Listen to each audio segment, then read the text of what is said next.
मैं विवेक एक बार फिर से अपने YouTube channel stock trading technique पर आपका हार्दिक स्वागत करता हूं। दोस्तों, आज जैसी उम्मीद थी वैसा ही सेशन देखने को मिला। वॉलेटाइल सेशन था, दोनों तरफ अच्छी मूव्स देखने को मिली और ये प्रोसीजर दिन में तकरीबन 2-3 बार हमें देखने को मिला और जाते जाते हमने तकरीबन 120 पॉइंट के आसपास तेजी के साथ क्लोजिंग दिखाई।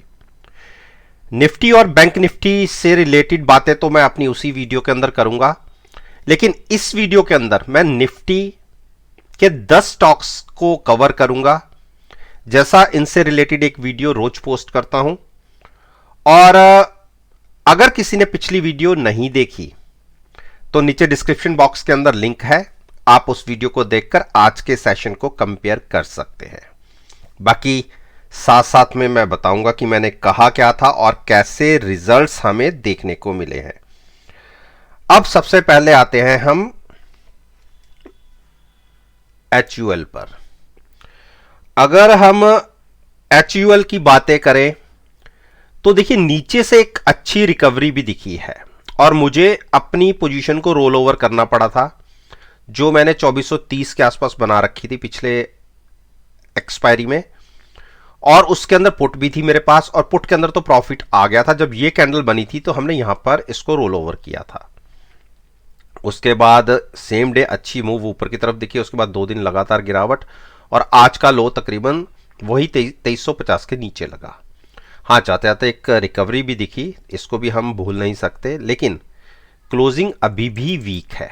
मैंने जब ट्रेड लिया था, जब हम यहां पर देखिए एक हमें ब्रेकआउट मिला था, तब मैंने लॉन्ग साइड पर ट्रेड लिया था 2430 के आसपास।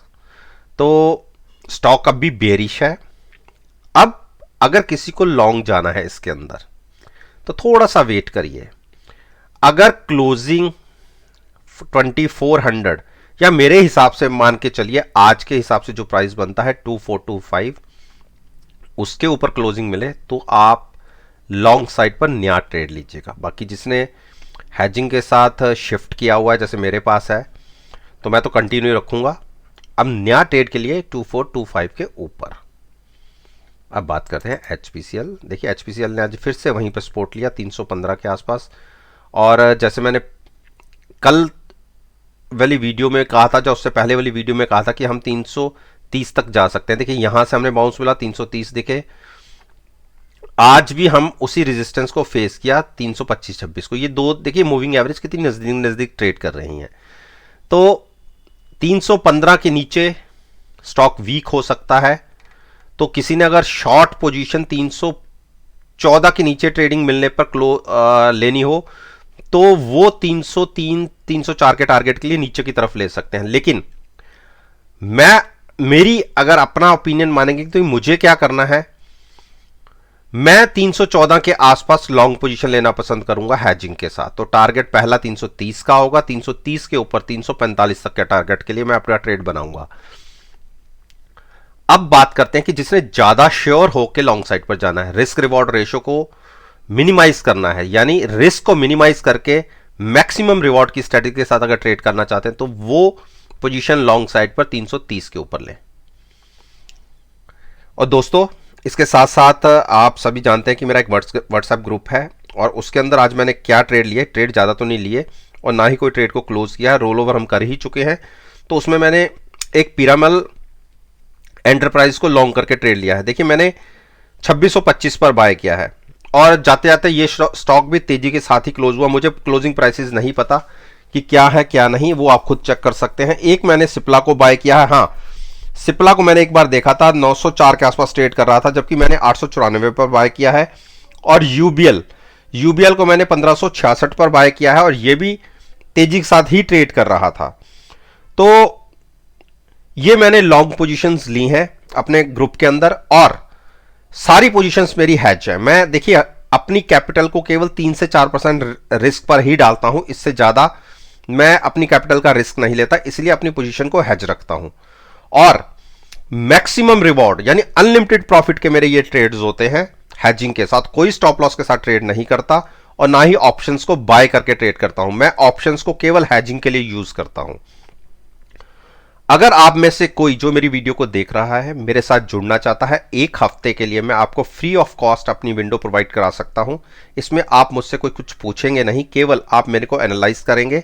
मेरे रिजल्ट्स अच्छे लगे तो आप मेरे साथ बाद में आप कंटिन्यू कर सकते हैं, अदरवाइज आपकी चॉइस है, आप खुद एग्जिट हो सकते हैं या मैं आपको पूछ के आपके अनुसार आपको एग्जिट दे दूंगा। अब आते हैं हम आईटीसी पर।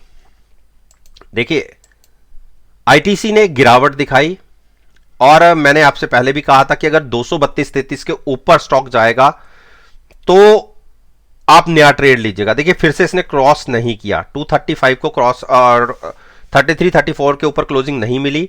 हाँ, एक बार हमने नीचे की तरफ 225 तक चले गए थे, और अगर 2-3 दिन पहले की वीडियो आप मेरी देख लीजिए, मैंने कहा था 222 से लेकर 225 के बीच में स्टॉक मिले तो वहां पर ऐड कीजिए।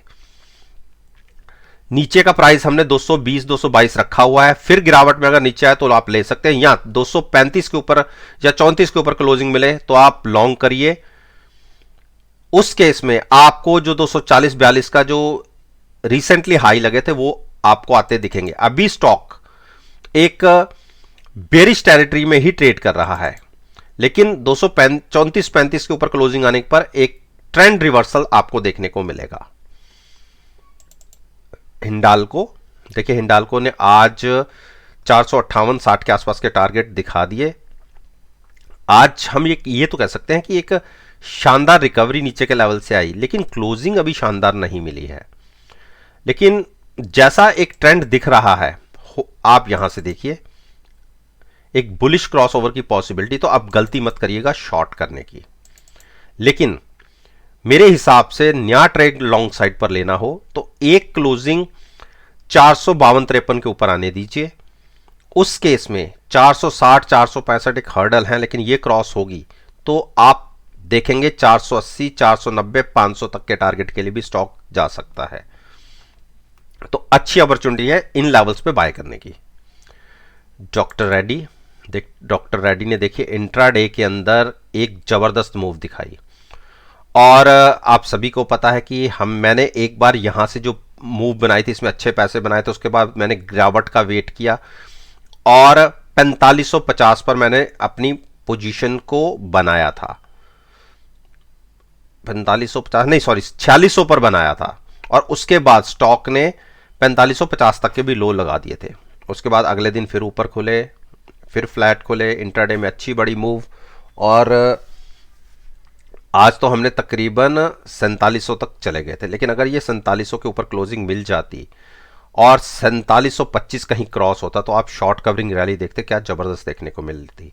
तो देखिए इन लेवल्स के ऊपर फ्रेश शॉर्ट तो नहीं बनता, लेकिन हाँ कंसोलिडेशन का फेस चल रहा है। एक बार स्टॉक 4675 क्रॉस होगा तो एक सेंटीमेंट्स कन्वर्ट हो जाएंगे लॉन्ग साइड पर, और शॉर्ट कवरिंग का साथ में अगर योगदान रहा तो आप बहुत बड़ी मूव स्टॉक में देख सकते हैं। लेकिन अभी आज के हिसाब से स्टॉक एक बेरिश टेरिटरी में ट्रेड कर रहा है।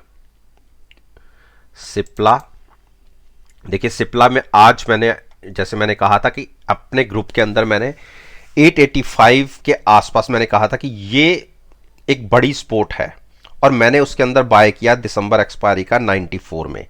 894 पर मैंने फ्यूचर्स को बाय किया और साथ में अपनी पोजीशन को हेज रखा है, और मेरा यह मानना था कि इसमें एक बड़ी रैली की उम्मीद बन रही थी। कल के दिन में अगर इसने 910-11 के ऊपर ट्रेडिंग शुरू कर दी तो आप 919-20 बहुत तेजी से देखेंगे, क्योंकि अभी एक्सपायरी शुरू हुई है दिसंबर की, और मेरा नजरिया कम से कम स्टॉक में मैं मान के चलूं 935 से 940 का है। लेकिन हर्डल्स हैं अभी बीच में दो, जब तक वो क्रॉस नहीं होंगी और वॉल्यूम्स अच्छे जनरेट नहीं होंगे, कोई 910 और 920 के टारगेट के लिए तो एक बार लॉन्ग कर सकते हैं। इसकी ऊपर की मूव के लिए अच्छे वॉल्यूम्स का होना बहुत जरूरी है। तो मेरे पास ये लॉन्ग पोजीशन मैंने बनाई है, फ्रेश बनाई है। अब बात करते हैं भारती के 770-75 के जो टारगेट्स थे, देखिए आज इसने हायर साइड की क्लोजिंग दी है, नीचे 750 से लेके 770-75 के आसपास ये स्टॉक ट्रेड कर रहा है। गिरावट में मैंने जैसे पहले भी कहा था कि अगर जो कल के दिन के हिसाब से जो प्राइस था मैंने 735-40 बोला था, अगर उसके आसपास मिलता है तो बाय कीजिए, या 730 के आसपास बाय कीजिए। तो अभी वो प्राइसेस तो दिखे नहीं है और स्टॉक कहीं भी ओवर बॉट जोन में ट्रेड नहीं कर रहा, स्ट्रेंथ दिखा रहा है। और रीजन भी एक अच्छा रीजन था इसकी स्ट्रेंथ दिखाने का, और नेगेटिव मार्केट में एक स्ट्रेंथ दिखा रहा है, तो ये एक पॉजिटिव पॉइंट है इसके लिए। तो किसी भी गिरावट में मैं जहाँ तो आप यहाँ से लंबा नज़रिया रखते हैं तो ही यहाँ से लॉन्ग रखिएगा, लेकिन हम ऑल टाइम हाई पर ट्रेड कर रहे हैं, तो थोड़ा सा 2-3% ही चाहे सही, एक बार स्टॉक 744-45 या 730 के आसपास मिले तो वहाँ पे लॉन्ग लेंगे, तो रिस्क रिवॉर्ड रेशो आपके फेवर में होगा। बजाज फाइनेंस ने देखिए छोटी छोटी सी मूव दिखाता है। अब इसके लिए हर्डल जैसे 7300 है और सारे बेरिश जोन के अंदर ही ट्रेड कर रहे हैं, लेकिन मेरे हिसाब से अगर गिरावट कहीं आती है इसमें और फिर से ये अपने 6900 के आसपास लो के आसपास आता है, तो ये एक मिड पॉइंट है जहां से एक बढ़त की शुरुआत हुई थी और जो हाई था उसका ये एक पूरा मिड पॉइंट है। तो मिड पॉइंट पे आप बाय कर सकते हैं, लेकिन जोन जो स्टॉक का है वो बेरिश है, जोन की बात कर रहे हैं। लेकिन यहां से आप देखिए हमने शुरुआत करी थी तकरीबन 6200 से और हम गए कहां पर, तकरीबन 8000। तो 1800 पॉइंट्स की जो आपने मूव देखी थी उसमें से तकरीबन आप देखिए 900 पॉइंट हम लूज कर चुके हैं ऑलरेडी, और 200 पॉइंट की गिरावट आती है तो हम 50% से ज्यादा लूज कर जाएंगे। तो और मैं तो केवल यही मान के चलता हूं कि जहां पर आपकी मूवमेंट रुकती है, जैसे नीचे से ऊपर की तरफ या ऊपर से नीचे की तरफ, कंसोलिडेशन के बाद स्टॉक के अंदर 30% की करेक्शन या गिरावट हुई है तो बढ़त, इसकी पॉसिबिलिटी हमेशा रहती है, और ये स्टॉक तो 50% की गिरावट दिखा चुका है। तो मेरे हिसाब से जो मैंने पहले भी टारगेट 7200 और 7000 के डिसाइड किए थे, अगर रेगुलर मेरी वीडियोस को देखते हैं तो वो प्राइसेस तो हमने देख लिए, 7000, 7200 और 7000 की बातें थी, हम तो उसके नीचे भी गए हैं। तो डिप पर बाइंग रखिएगा, लेकिन नजरिया कम से कम पूरी एक्सपायरी का होना चाहिए, और हैजिंग मस्ट है, क्योंकि गिरावट के अंदर ट्रेड कर रहे हैं, इसीलिए लॉन्ग जाना चाहते हैं, आप ट्रेंड के अगेंस्ट ट्रेड कर रहे हैं, तो इसलिए हैजिंग मस्ट है, और ट्रेड फ्यूचर्स के अंदर ही लीजिएगा। अरविंदो फार्मा ने आज फिर से कोशिश करी, और आप देखिए जितनी बड़ी गिरावट देख रही तो उसमें शॉर्ट कवरिंग तो बनती थी। अगर कल के दिन में हम 680 के आसपास क्लोजिंग देते हैं तो बहुत दिनों के बाद एक ऐसी क्लोजिंग होगी जो हम अपनी 20 दिन मूविंग एवरेज के ऊपर देंगे। देखिए यहां भी जो एक ट्रेंड ऊपर रिवर्सल दिखा था, हम यहां पे जाके रुक गए, उसके बाद फिर गिरावट, फिर यहां रुके, देखिए उसके बाद फिर गिरावट ही गिरावट रही, लेकिन कहीं भी क्रॉस करके हम ऊपर नहीं गए। केवल एक ये यहां पर था 700, जहां पर ऐसा लगा था कि अब शायद हम एक मूव ऊपर की दिखा सकते हैं, लेकिन यहां से फिर से गिरावट आ गई थी। अब फिर हम उसी के आसपास आ गए हैं, और जो आज के दिन के हिसाब से प्राइस 677 बनता है, अगर कल हम इसके ऊपर ओपन होते हैं और क्लोजिंग थोड़ी सी ऊपर आ जाती है 680-85, तो आप देखिए 709-10 बहुत तेजी से आप यहां तक जा सकते हैं, और इसके ऊपर कहीं क्लोजिंग मिल गई तो आप देखिए जितनी बड़ी आपने ये गिरावट देखी है, इसकी गिरावट के अंदर की जो तेजी होगी वो भी उसी हिसाब से हो जैसे आपने यहाँ पे गिरावट देखी है। तो उस केस में ये स्टॉक 800 तक जाने की क्षमता रखता है। तो अभी 710 के ऊपर की ये पॉसिबिलिटीज़ हैं, उससे पहले तो हमें एक वॉल्यूम्स देखने पड़ेंगे, वॉल्यूम्स ज़्यादा जनरेट हो और एक स्ट्रेंथ स्टॉक में बने।